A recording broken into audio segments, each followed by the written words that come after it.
Hi, and welcome to another installment of Math Basics with Mr. Besh. Today's topic, solving two-step equations. I'll be walking you through a few of these examples. Our first example, 3x minus 4 is equal to 2. Equations are math sentences. First, to solve the equation, you must read it, understand what's happening, and then basically do the opposite of what you see. In this math equation, 3x minus 4 is equal to 2. I am multiplying the variable x by 3, and then I'm taking 4 away from it. To solve this, you always undo the adding and subtracting part first. Because I'm taking away 4, I must do the opposite of minus 4 to both sides of an equal sign. When you solve an equation, it's like balancing a scale. Anything you do to one side of the equal sign, you need to do to the other side. So, what I need to do is I need to do plus 4 to the right and left side. After I do this, a little computation later, I get 3x is equal to 6, which means 3 times x equals 6. Now, the opposite of multiplying by 3 is dividing by 3. I divide the left side and the right side. 3x divided by 3 gives me 1x, or I can simply just put x. And 6 divided by 3 gives us our answer, which comes out to be 2. Our second example, the equation is 4x plus 3 is equal to 15.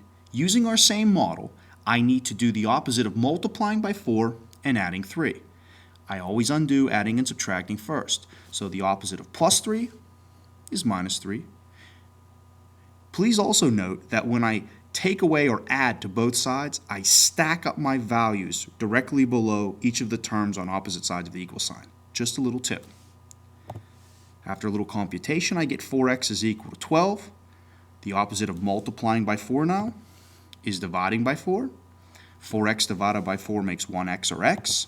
And 12 divided by 4 gives me my answer, which is 3. Our third example. This equation is y divided by 4 minus 4 is equal to 3. Well now, first I take care of minus 4. The opposite of that is plus 4 to both sides of the equal sign.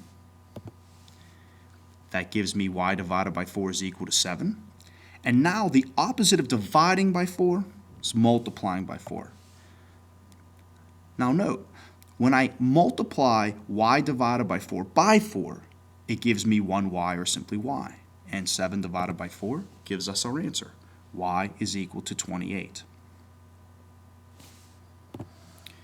My fourth example and last example is one where you need to rearrange the equation to put it in the form. Originally, this equation is 5 plus b divided by 3 is equal to negative 2.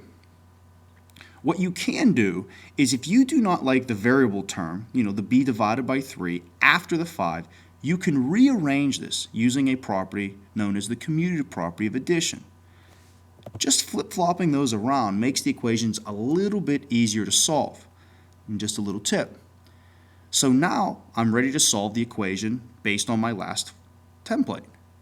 First thing I need to do is the opposite of plus 5, which is minus 5.